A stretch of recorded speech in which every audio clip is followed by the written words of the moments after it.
Hey, are we live again already? So crazy. All right. I've got a mallet.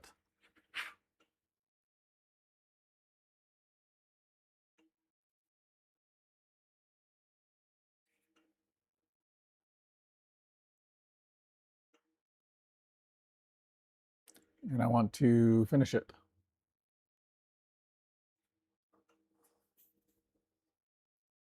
So I'll use some oil. And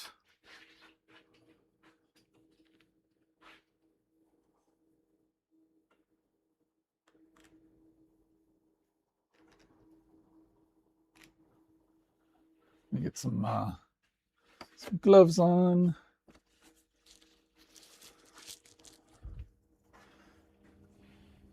And check my stream health. Excellent. Sweet.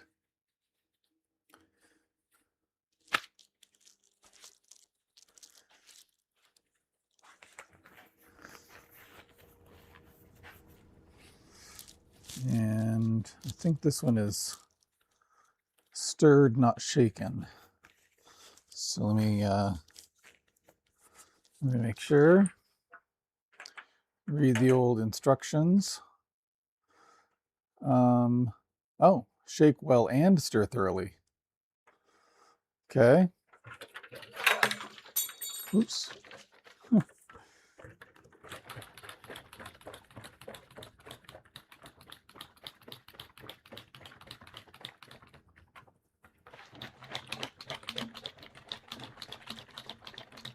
Shake it up, baby, now. All right. And didn't intend to throw this across the room, but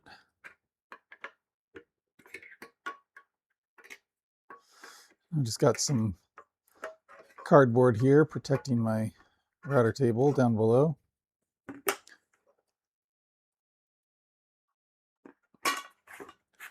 So now we'll do the stirring part.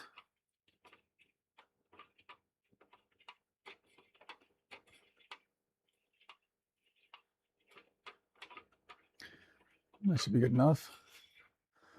I'm gonna open up the door here, get a little bit of air. Got the window open in the other room, or in the other side of the shop. So we get a little bit of ventilation that way. And that's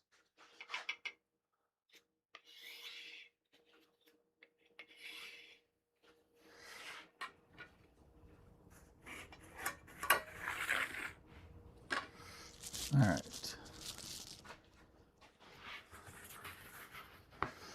Let's see how this thing looks when we coat it. I'm going to do the strike plates first and last, so that they can soak up the most, because that's end grain right there.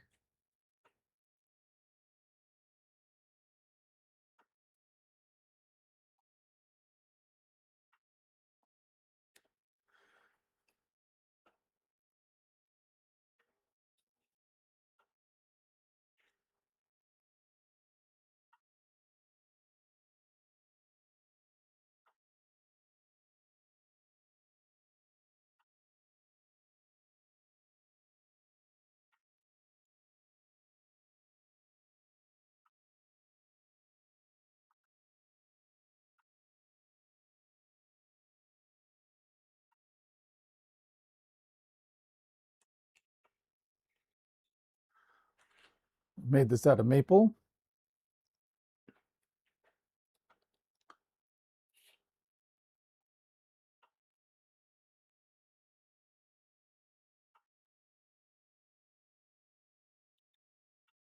I am really pleased with how that's looking so far.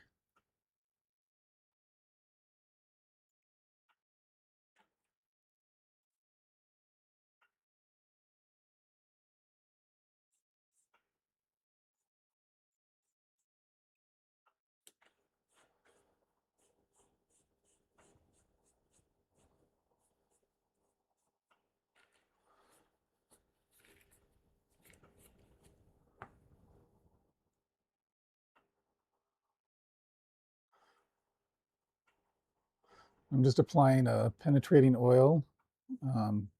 It's an exterior grade, even though I don't intend to use this outside. I'll just have it in the shop. The reason for using the exterior grade, because that's what I've got.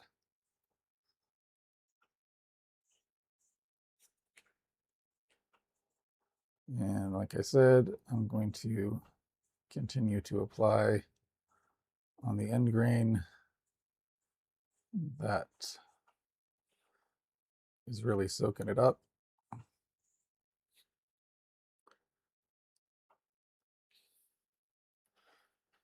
I'm in the United States, in Idaho. If you would like to share where you're watching from, that could be cool.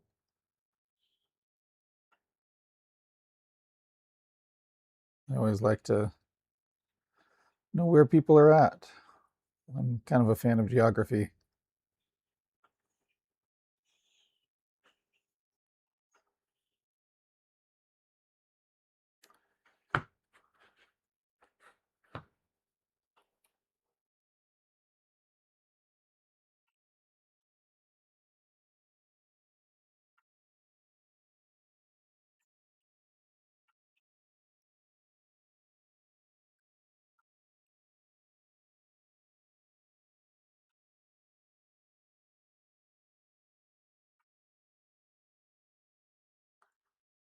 Some more oil on our end grain strike plate.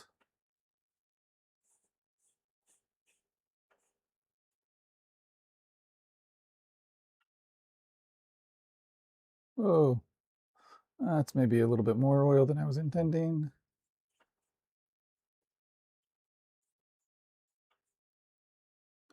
Don't want it to be so much that it's running completely off the mallet.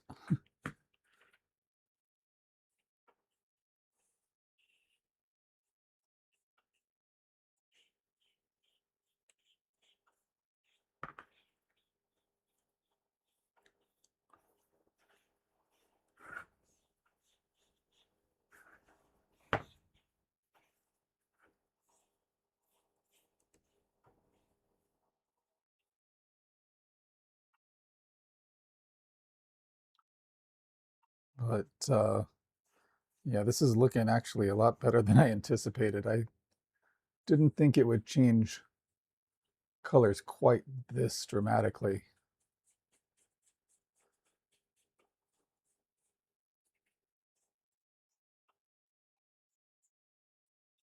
I like it.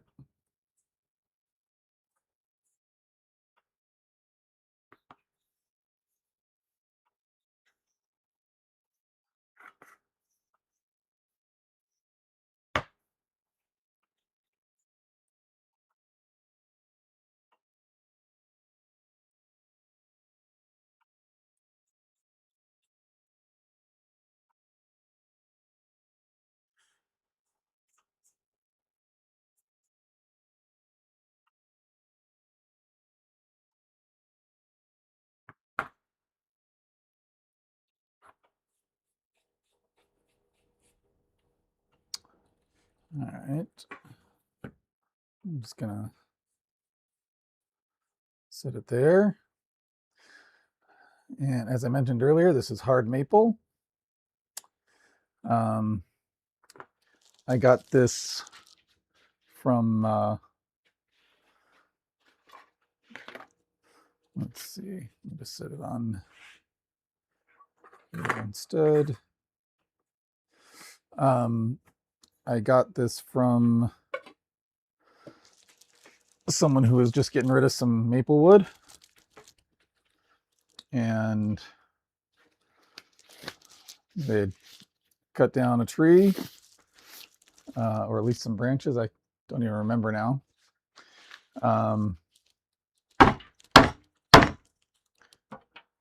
Put that away. I'm going to let the penetrating oil soak in.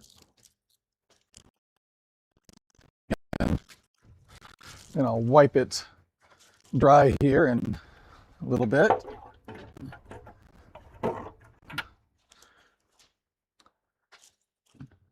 I'll be right back to the shop here momentarily after I maneuver around all the boxes. Hey, you guys are still here. Okay. All right. So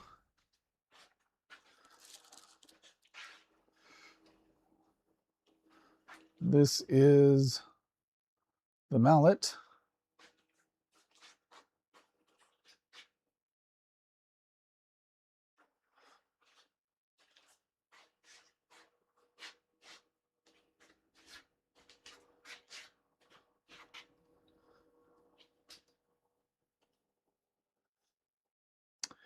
And as I was mentioning, I sourced that maple from someone who was getting rid of some maple logs. So I milled them up, dried them in my homemade kiln. Right now I have a bunch of pear wood in there. Just the only heat source is a dehumidifier. And a few weeks in there and they were dry enough. I cut these on a bandsaw to 6/4, which is basically an inch and a half thick, and then dried them in the kiln.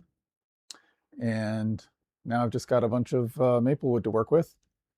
And I am pretty lucky because the other day, my wife was very upset with the landscapers in the neighborhood because they were making a lot of noise the other morning. And my wife likes to sleep in. I'm a fan of sleeping in as well, not quite as much as my wife, but they were being very noisy. And they usually are pretty noisy on Monday mornings, but it wasn't a Monday morning. So she sent me out to go yell at them. And so I went out and found that they were wood chipping. So there were some trees in the neighborhood that had died, and they were chopping those down, breaking them up, sending them through the wood chipper. And so it was, they started like 7:30 in the morning, which it's legal. But I went to him, I was like, dude, it's very early in the morning, as I pointed to my fake watch. But I also said, es muy temprano, because they spoke Spanish primarily. And they kind of shrugged their shoulders. They're like, yeah, but if we start later, then it gets really hot in the afternoons. And I understand that. But then I started looking at what they were cutting down. And I asked them what type of trees they were. And they said maple. It's like, oh, maple. And I was like, well, instead of disposing of these or running them through the wood chipper or, whatever, why don't you just take these big logs and drop them off in my yard? And they obliged. So I will take you out to see what they dropped off for me. There we go. If I get the flashlight in the right orientation. Had to move the trailer out of the way.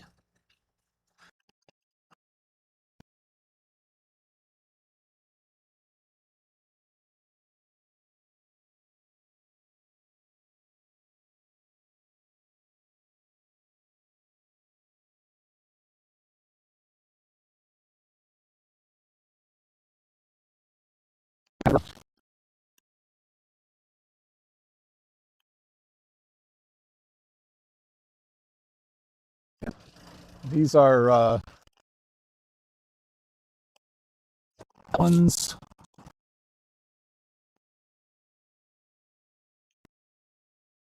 Closer to 8. This one's probably 6.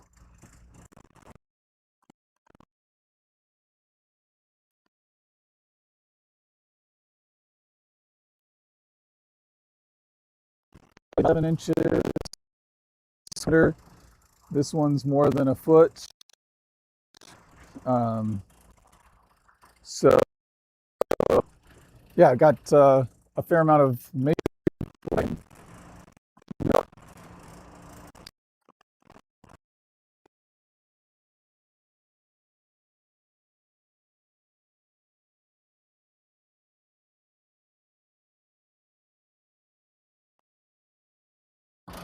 And then I've got the fire pit for disposing of anything that you can't make stuff with. Oh, and then here's our weed patch, corn, and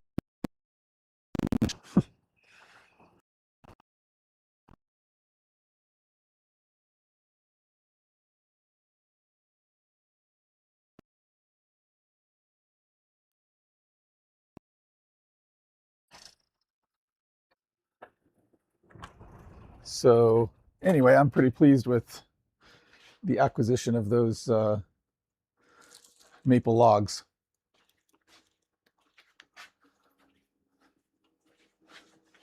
And see how our mallet is coming along here.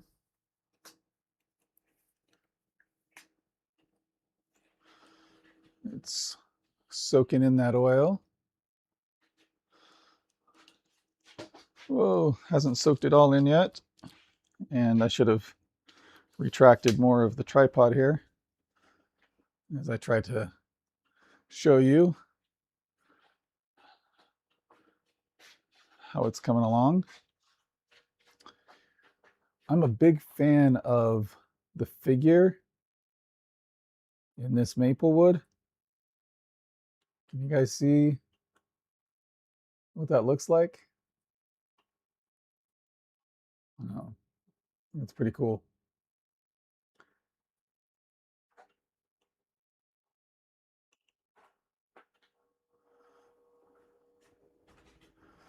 All right.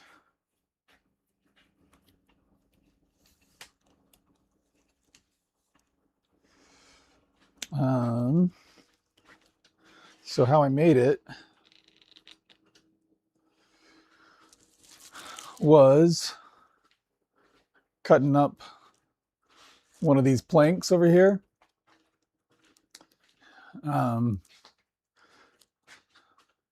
So those were, just cut up a strip, cut the strip into chunks, and used 2 chunks there, glued it together. Took another chunk and made the handle out of that, drilled through with a Forstner bit, and then cleared out the waste with, well, actually with a jigsaw and with a chisel.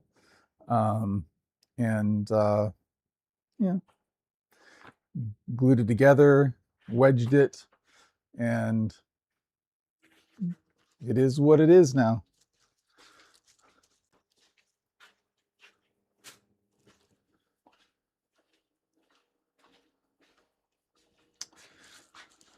And let's see.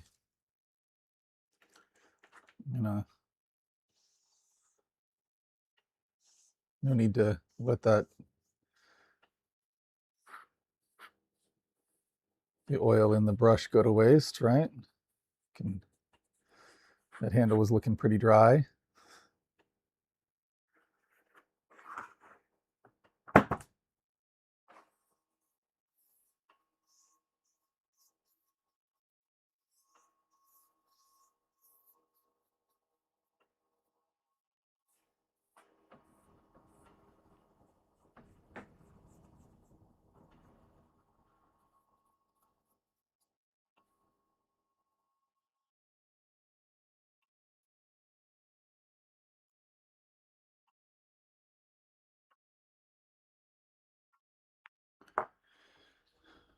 All right.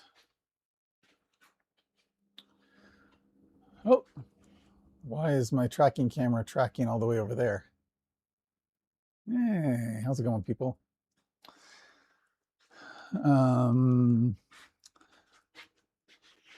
All right. There we go. Got some nice shine while the oil still dries. And let's see. So the way that I'm going to mill up that maple that's outside is on my bandsaw over here. And I've expanded the table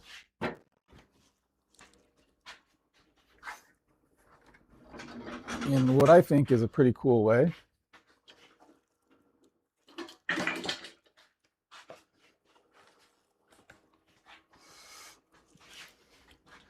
So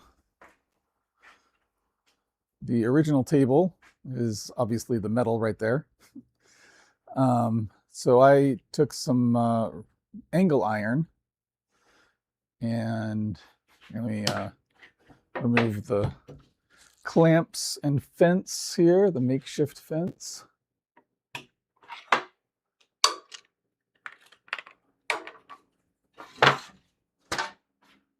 Which is just a 4-foot level.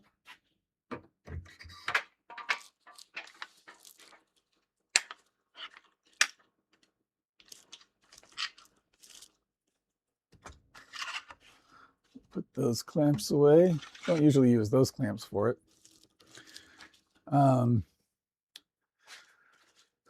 So this is the original table. So I took a big old chunk of plywood, cut into it on the bandsaw, and marked out the middle. Cut it out with a jigsaw. And I made these lower supports to attach to the edge. So I've got a little frame going around it. And so then the frame attaches to the base of the bandsaw. But I also have another support on the other side, and underneath here, try and make it easier for you guys to see. I manufactured some fence rails right there that bolt into the table, and I've got the little I made a little slot where the bolt goes in on either side so that I can have the rail at this height that accommodates this expanded table. But then when I'm not using the expanded table, I can raise these rails up and have them flush with the original table and use my, where'd I put my fence? Oh, here it is. And then I can just use my fence on the rails so that I've got something to guide my cuts. So that is how I'm doing, how I'm milling stuff up now. Like that's how I did the pear wood in there. Again, here's the kiln. There's the pear wood that I've milled up into 8-quarter slabs, and then the dehumidifier to dry out the wood. And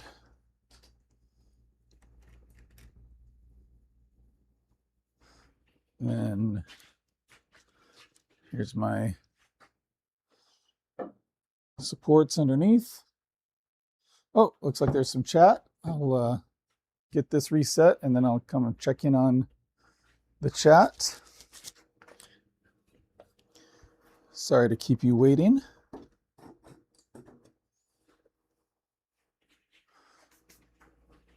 Let's see. Not your average woodwork. Not your average woodworks. Thanks. Your wood looks so shiny. Thank you. Hey, Lawrence. Thanks for being here, everybody. Yeah, so that's the bandsaw setup, and this is the mallet that I was working on earlier, and just got the finish on a penetrating oil, and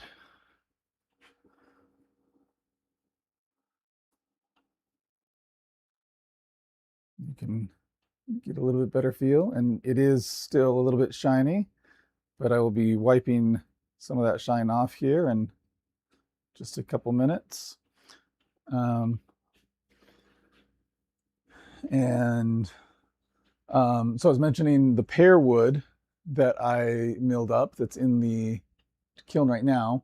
I also milled up some sycamore that is currently outside, and I'll take you on a field trip to see the sycamore that is milled up, as well as the sycamore that still needs to get milled. So here's the remaining pear wood that I still need to mill. Here's the sycamore that I already milled up. It's about 2.5 feet long. This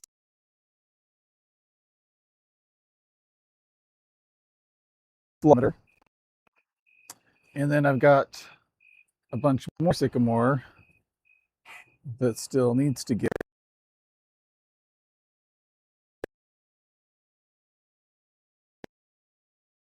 I'm probably not going to actually mill it, but thought I'd put it over here just in case I wanted to try to do anything with it.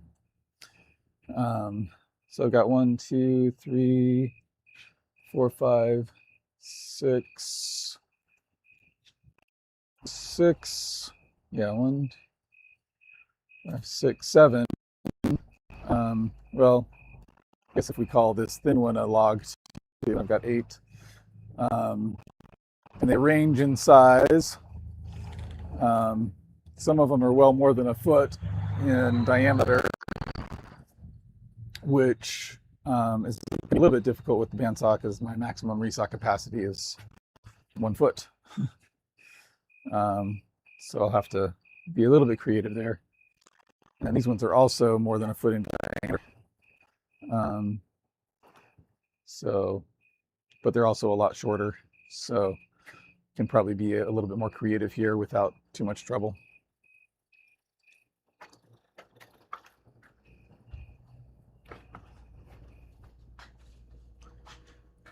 All right. And there's our mallet again. Turn off the old flashlight, put that away. And I think it's time to, run into the bandsaw table and get some new gloves.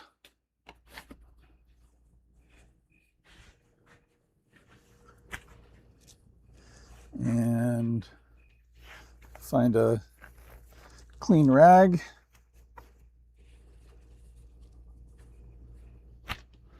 To wipe that oil.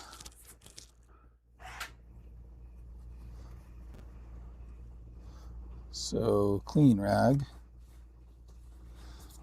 Looks like I might need to dig a little bit here to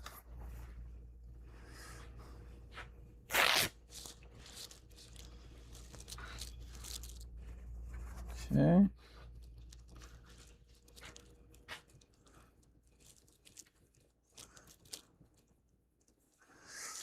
All right, and I'm just gonna grab the old scissors to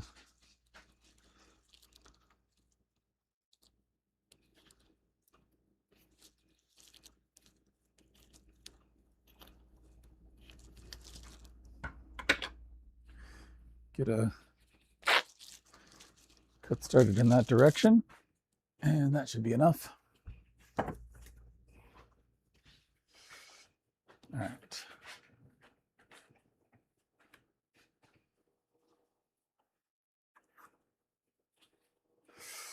So here's what it looks like.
All right.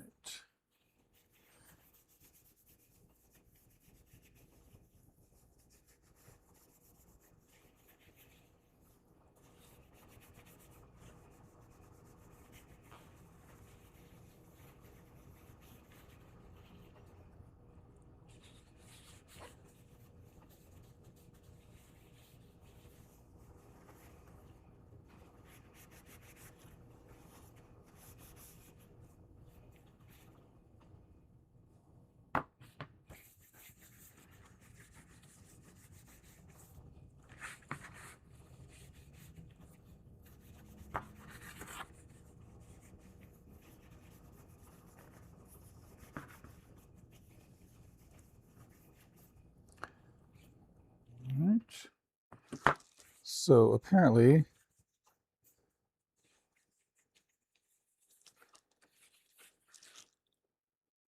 I must have some oil on my hands or something, because I keep getting some oil residue whenever I touch it.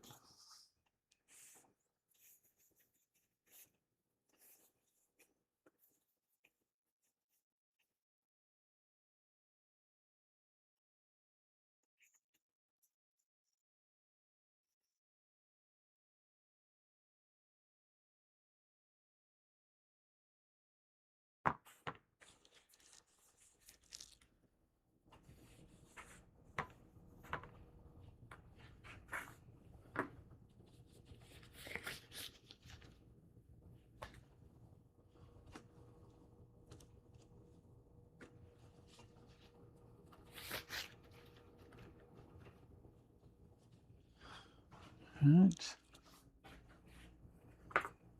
I'm gonna put this stuff away. Put that in the garbage. Put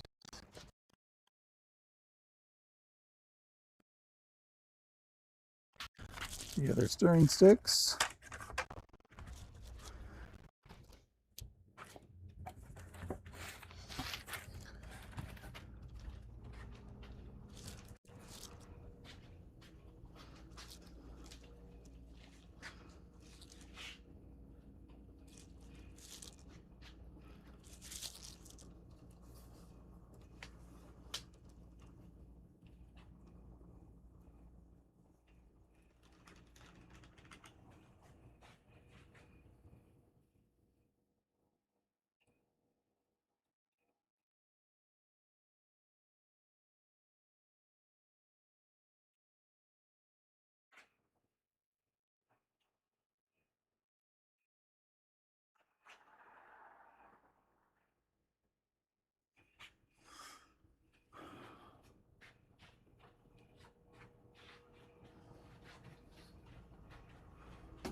There we go. What would be a good hardwood to turn around mallet? I mean, maple's probably pretty good. I would not claim to be the expert on what makes the best round mallets. That's definitely not my area of expertise. I'm not sure that I have an area of expertise when it comes to woodworking. But hard maple, why not? So I think that probably worked pretty well, Lawrence. Let's see.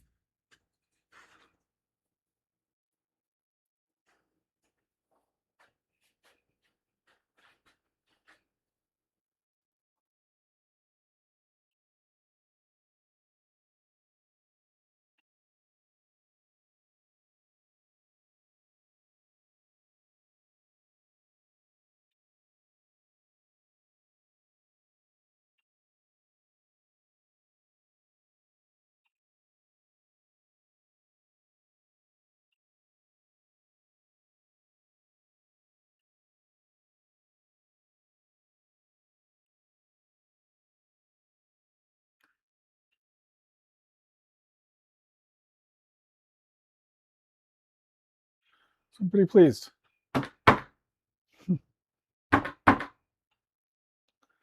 That should work well. It should work a lot better than the mallet that it is replacing. This is the first mallet I ever made. And because it was the first mallet I was making, I wanted to use wood that didn't cost me anything. So the body of this is cedar, and then the strike plates are oak that I salvaged from some hardwood floorboards. But I was hitting a little piece of a maple wedge pretty hard the other day, and it didn't fare too well. So cracked my strike plate and also split the cedar there, and then broke the rest of this off earlier when I was working on the other mallet. I was trying to use the this mallet to strike the chisel, and yeah, it didn't go so well. But yeah, I learned from making this one, and that's good. Unfortunately, I didn't learn everything because I still made plenty of mistakes while making this mallet. But yeah, how else am I going to learn? Use some wood glue on it where it's split. On the cedar one, yeah, I mean, I can. And if that were the only problem with it, I probably would. But I also lost a big old chunk of the oak strike plate there, and lost almost all of the oak strike plate on this side. And the cedar isn't exactly a great wood for a mallet. It's a soft wood. It's not really intended for hitting things hard repeatedly. So, it was a good first mallet to make. And I'm hoping that this will be a good second mallet to have made. So, but I do like the figure in this maple. You guys, you see the figure, the patterns?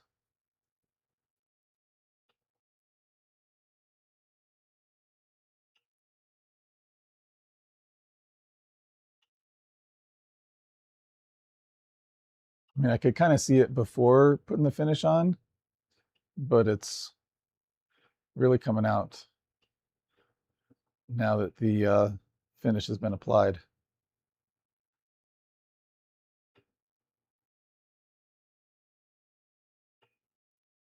I don't know how well it translates to the camera.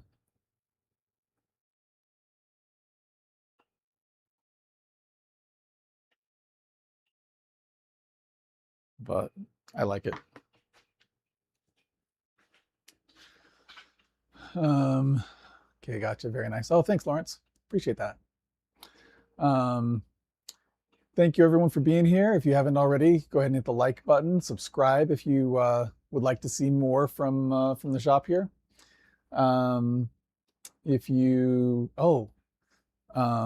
memberships. We're in a new month, and let's see. Let's send out some memberships to some people. So let's see who's got our gift memberships here. Canadian Gold, Hippie Sophia, Kevin L, Fusion Rocket, and Dan's Homestead. Sweet. Hey, Mike. Thanks for being here. As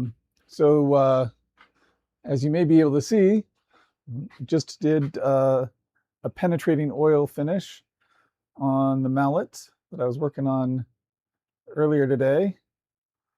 And I'm pretty pleased with how it turned out.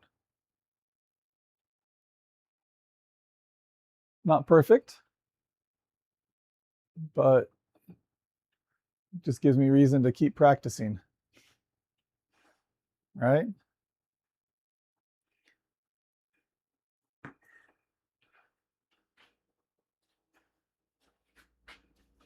Very nice. Thanks, Lawrence. And all right. If anyone wants a regular membership, you can push the little dollar sign down there and join up. And let's see. You know what? Looks very good. If it's the first one, that's great. The first mallet I made was this guy. And I was just explaining to everybody that I made it out of cedar with oak strike plates on either side. But while I was using it the other day, I lost a chunk of strike plate. And so I thought, hey, you know what? Maybe I'll make a mallet. And then while I was making the mallet, I lost almost the entire strike plate on the other side. So this was the first mallet I made. And then this is the second.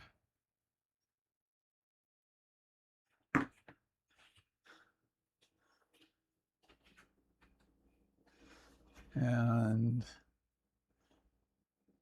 let's see. All right. Well, thanks everyone for being here. Let's think. Should I do one more round of gifting? What do you think? Five more gifts? I only get 5 more for the rest of the month. Should I do it now or save it for another live another day? What do you guys think? Tell me in the chat if you think I should send out the 5 more gift memberships now or save it for another time.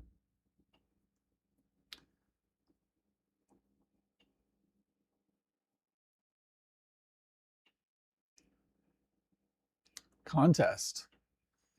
Well, the gift memberships I can't assign. It just goes to whoever YouTube selects. So a trivia contest would be great, but the membership isn't going to be the prize unless by pure coincidence. Trivia. All right. Let's do some presidential trivia because I like history. Who is the only president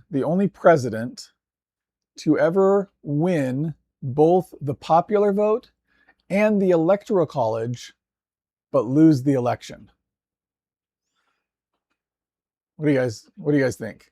The only the only person to win both the Electoral College and the popular vote, but lose the election? Any guesses?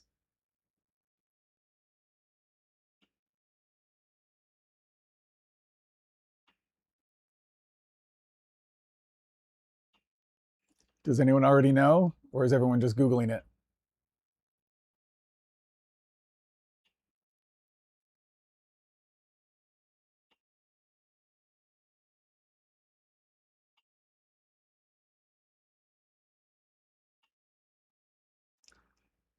One more time.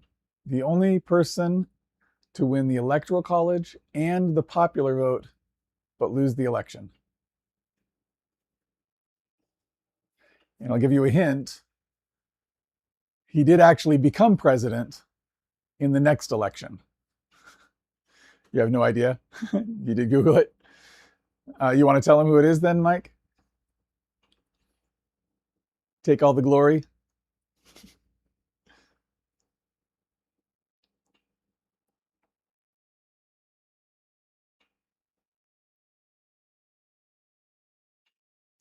I think one day I'll start phrasing it a little bit differently in who was the only president to win the election despite losing both the popular vote and the Electoral College. Yeah, so Andrew Jackson won both the Electoral College and the popular vote, but lost the election because he did not win a majority of the Electoral College. There were more than 2 candidates that year. I think there were at least 4. And so the Electoral College was split. Andrew Jackson had the most, but it was a plurality instead of a majority. And the second most was John Quincy Adams.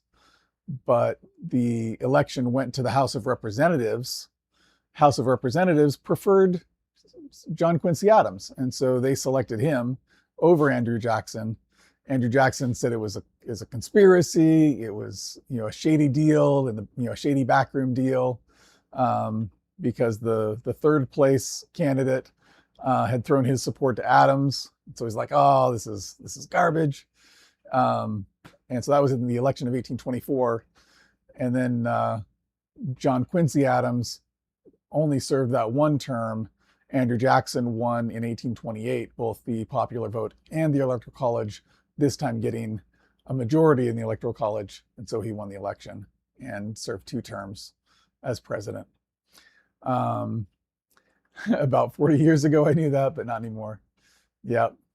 Do you want another presidential trivia question, or was that did that fry your brains already?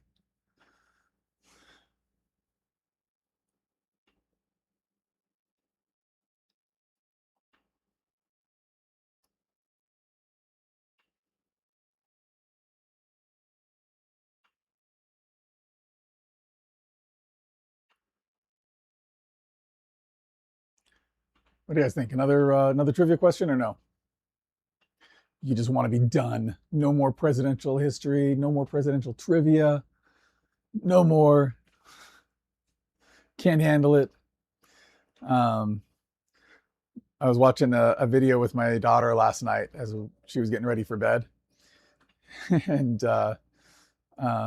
it was 50 questions about the United States. And it was a British guy reacts video or channel. And so he was answering the questions. He actually did pretty well for someone not from the United States. But I would pause the video after the question was asked and ask my daughter if she knew the answer. And sadly, the answer was often no. But we're getting there. She's a senior next year.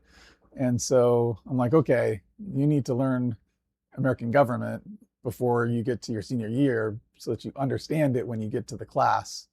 So I've been quizzing her on stuff. Go for it. All right. No, 12:45 a.m., no brain. All right, one more. Who is the only person to become president without ever having been elected to the office of president or vice president? Hey, Tim. we're doing a little bit of presidential trivia. I'll tell you the question one more time, and then I'll show you a little bit more in depth on the mallet. So the question is, who is the only person to become president without having been elected president or vice president? And you both have got it, Gerald Ford, because he was Speaker of the House and was appointed vice president after Spiro Agnew resigned. And then after Nixon resigned, he ascended to the office of the presidency.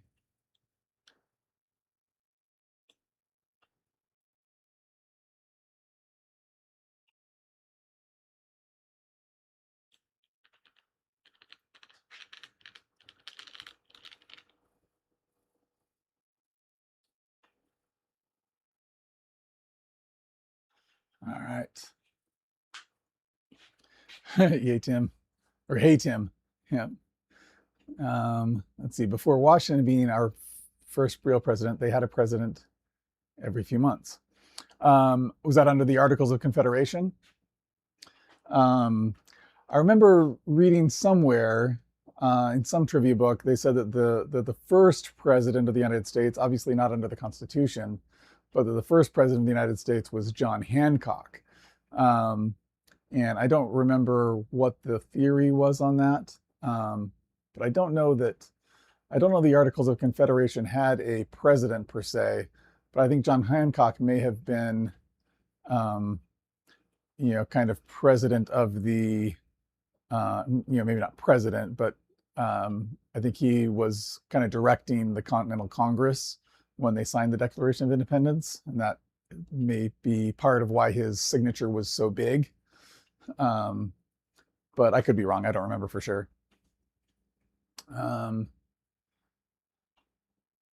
see. Hey, Tim, remember that debacle? Hey, Tim, yes. All right. So I think I'm going to call it good for the night. That was pretty much all I wanted to accomplish, was just getting a finish on that maple. Oh, there is one other thing that I wanted to do. So let me move some stuff out of the way for some staging. You guys ever stage any videos or pictures?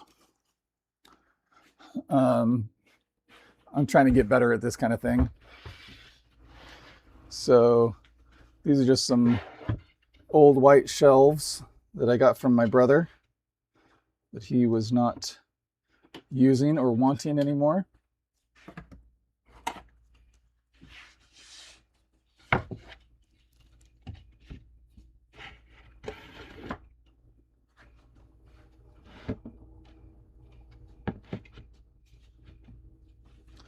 So it's not a perfect background, but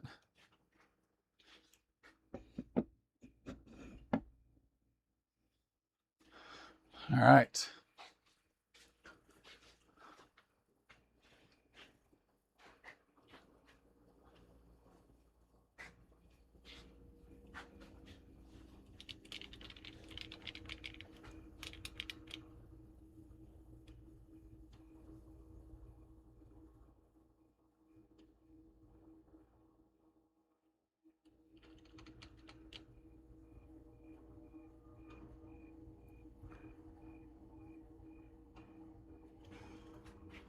And just turn it the other direction. So I've got options.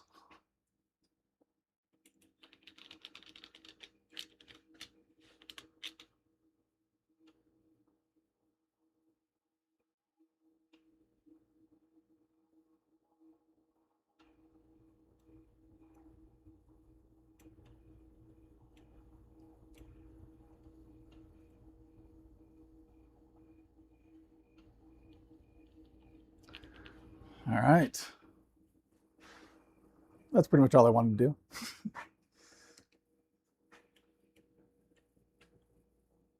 Oh, let's see. You learned John Hancock couldn't write. So late to the live, not still not getting notifications. You know, I never get notifications either. The only notifications I get are when someone's like uploaded their live stream, right? So it's like 10, 20 hours after it's already happened, get a notification, hey, somebody was live. It's like, that does me a lot of good. Very frustrating. I'm not exactly that pleased with YouTube with regards to their notifications. Here, because your blood sugar dropped, your CGM woke you up. Ooh, are you doing okay? Did you get a sugar infusion? Happens now and then, getting there. Okay, well, take care of yourself, Tim. We don't want any problems. You know, keep yourself healthy, keep yourself safe. What do you guys think of the staging with the white background? Even though the edges of my white shelves are nicked up a bit, so probably detracts a little bit. But yeah, looks nice. Oh, thanks. Hey, Emily, thanks for being here. Did you, Emily, do you want to see the mallet before I sign off? If you do, pay attention. If you don't, close your eyes.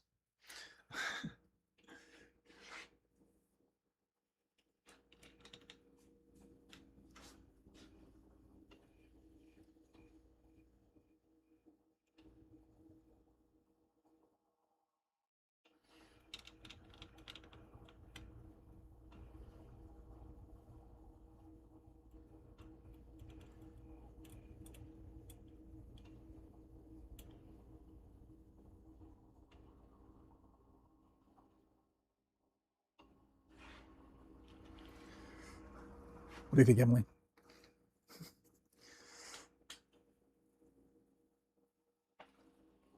Awesome, thank you. Working on a staging setup.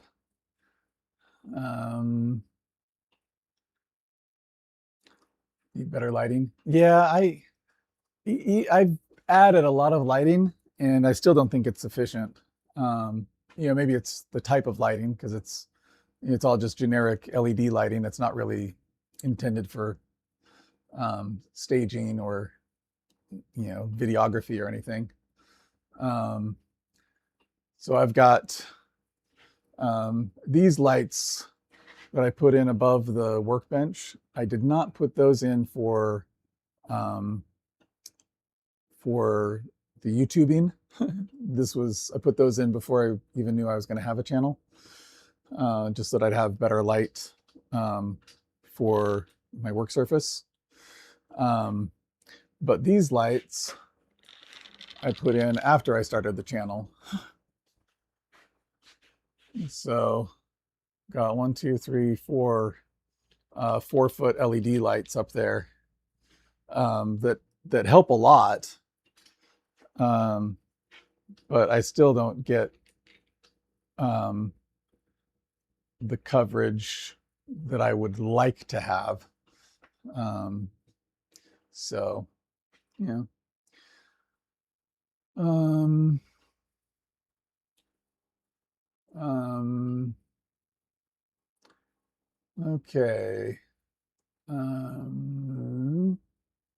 You didn't see what won me Van's build off, did you? No, I don't think I did, Emily. What did you, was it a mallet or something else?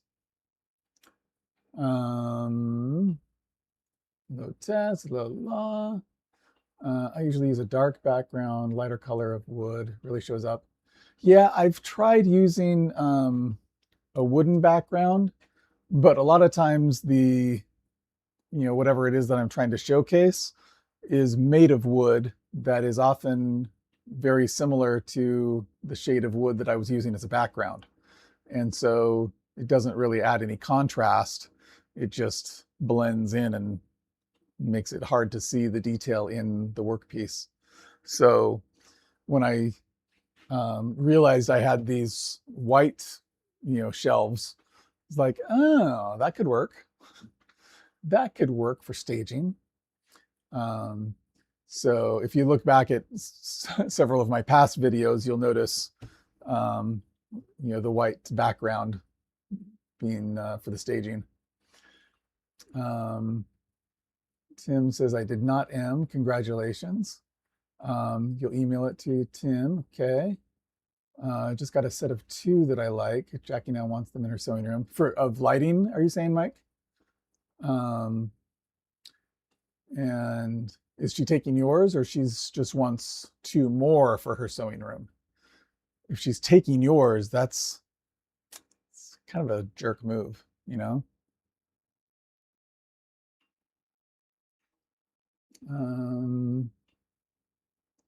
Something else, I'll post it on your community page. Is that okay? Yeah. Yeah, go ahead and post. I'd be interested to see what one. Lawrence, use a piece of poster board. That would probably be more convenient because lugging these boards around is a little bit more work, I guess, than if it were just some poster board. Maybe I should get some poster board and use that instead. That might make sense. Maybe. But I already have these, so why get poster board? Of course, my wife probably has a bunch of poster board and may not even mind if I were to commandeer it. I need to get new lights for me, but her room will be my practice. Mwahaha. Mwahaha. It's not a bad way to go. Practice on her space so that you know even better for when you're putting in the lights for your space. I would never pass on my used stuff to my wife so that I can get the new stuff. I would never do that. Let's see. All right, so you're sending that over, Emily? Excellent. Let me see if I can pull it up while here. My channel.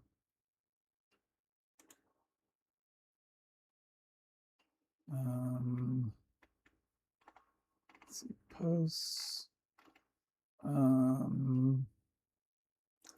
See, I'm not sure if it'll show.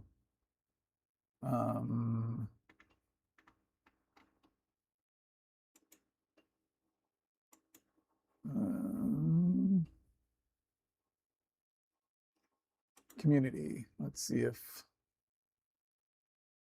that might be where I need to go. Ah, there you go. The eagle is the front and the words are on the back. Let's see.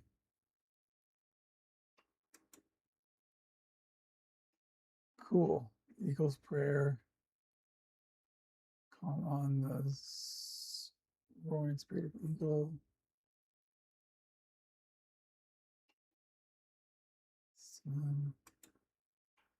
Oh, cool. How did you make that? Looks, did you carve into it, looks like? And then paint it too?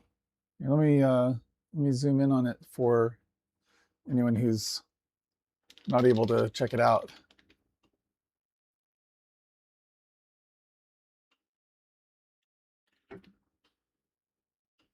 And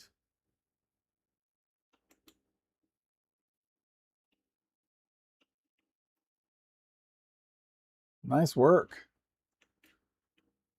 Pretty cool.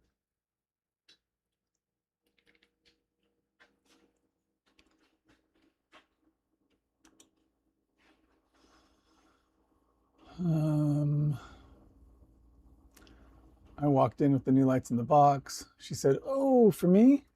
Why, yes, they are." Done, ready to see. It's my Dremel work. Okay, nice. Very nice work. Impressive. I have tried using a knockoff Dremel from Harbor Freight. Actually, I have two of them. Neither of them are that great. Or maybe it's just that I don't know what I'm doing. That couldn't be it, right? Could it? So I'm calling them plaques. I don't know what else to call them. What else would you call them? I mean, plaques is fine. I wonder though, if you've got the eagle on one side and the poem or whatever on the other side, it's not really intended to be hung on a wall, right? Because then you're not displaying one side. So I'm wondering what would be the appropriate manner of displaying that plaque. Because yeah, wall hanger, if it's got stuff on both sides, then it doesn't really seem like it should be hanging on a wall. But maybe I'm misunderstanding. As if that could ever happen. Two-sided, right? I think that's what she said earlier. Didn't she say, "Oh, when I got bored of the eagle, I can show the prayer." Yeah, true. You could just kind of flip it periodically, and that way everyone thinks that you're constantly changing the decor. It seems like my wife likes to do that, at least seasonally. So we've got all these boxes out here that for all of her various decorations for each season. And she started asking me to make some decorations or at least support for her decorations. The others are not, though. They just have my signature on the others. Okay, cool idea. Sweet. All right. Well, it's after 11 o'clock p.m. here in Idaho. And I think I'm going to call it a night. Thanks everyone for being here. Appreciate it. And hope you enjoyed the finishing of the hard maple mallet.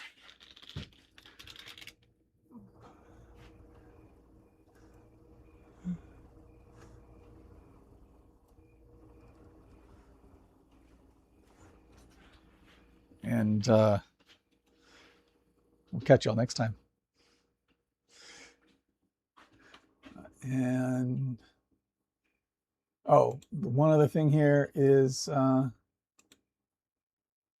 let's send out 5 more memberships. We'll just use them up for the month. Tim List and Smokey the Bear and Raspberry Hedgehog, Cheryl Buser and Mallory Knox are the winners of our random bestowal of gift memberships. Hey, no problem, Tim. Hope you enjoy it. Go and watch all that secret members only content. The members only content is mostly the stuff that I did and realized that I didn't want people to see. So all right. Hey, good night, everybody. See you all next time.